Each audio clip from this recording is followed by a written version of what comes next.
name is Gavin Evans, and this is my review of The Conjuring, The Devil Made Me Do It. That's right, not The Conjuring 3, The Conjuring, The Devil Made Me Do It. So just before I get started talking about this movie, I've been so excited for theaters to open back up for quite some time, and I saw A Quiet Place 2 on Thursday. Friday night, I saw Spiral and The Conjuring 3, and I was just happy to be back. But as this movie was starting, I was sitting down, and this movie begins with a bang. It gets right into it. And I was watching the movie, I was getting ready to be scared, and then there's a group of probably 6 or 7 guys, and they walked into the theater, and they're like, "We're in the house!" And they were shouting across the theater, yelling at their friends who were already sitting down. And keep in mind, this is when the movie already began. So I'm just sitting there getting angrier and angrier.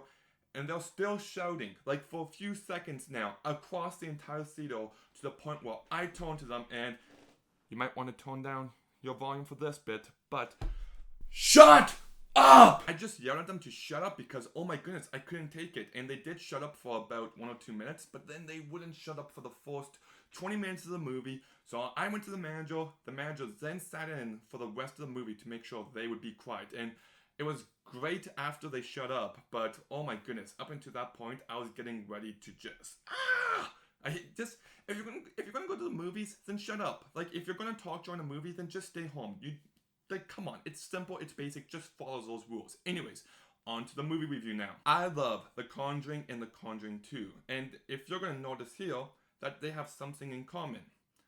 Now that's that Conjuring The Devil Made Me Do It appeal, and you're gonna see something different. They changed the directors. The first 2 movies are directed by James Wan, and they're directed masterfully. The third one is directed by Michael Chaz, who did not direct this movie masterfully. And ever since that was announced, I was worried about this movie, and after watching this movie, yeah, it's warranted. This movie is a big letdown for me. I did not find this movie to be scary at all. And I'm not some guy who just sits there like, go ahead movie, try to scare me, and then just try my best not to get scared. No, I like getting scared. I like it when a scene gets to me and it gets under my skin and then I'm like, ah! I love that. That's why I go to horror movies, and I just did not get that in any way here.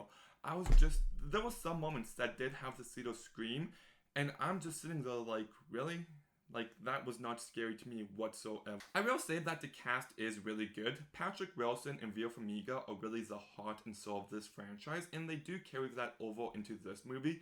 You really do care for their relationship and for them as individuals, and without them, this movie would just feel like another cheap Conjuring spin-off, but because they're here and they keep the movie grounded in a certain level of emotion, I was still able to feel the stakes. And there is actually about a good half hour of this movie where it focused more on the mystery that I was surprisingly really engaged with. I wanted to watch them get these clues and figure out what's going on. I liked that element of the movie. In fact, there's one scene near the end where they find something in their home, and this scene I thought was actually really well done. But that brings me to my next point, which is that this movie wasn't what we were told it was. I was under the impression, based on what the directors and the producers said about this movie, that this movie was going to be a courtroom drama of them trying to prove the existence of the devil and possession and all of that. And I thought that was a really great idea and a good way to switch up this franchise. But that isn't this movie at all. Like, the courthouse stuff is hardly present at all. And I feel like this movie could have been more interesting if it focused on the courthouse drama, and then the movie just happened in flashbacks, and we kind of saw how we got to that point.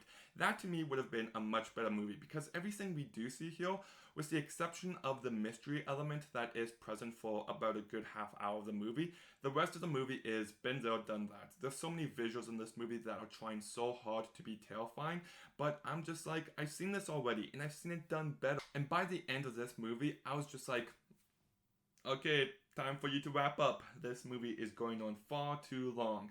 And the last act of this movie is definitely the worst part. It gets really dumb and goofy, and it doesn't embrace it at all. It's trying to treat it like it's super serious, and I feel like if they approached the last act with a level of camp, it would have been better, but it just did not work for me at all. Also, The Conjuring 2 had the nun in it, which is the most terrifying thing that exists in any movie ever. Like, I think that nun in The Conjuring 2 is the thing of pure nightmares. And it also had the Crooked Man, which was also really terrifying.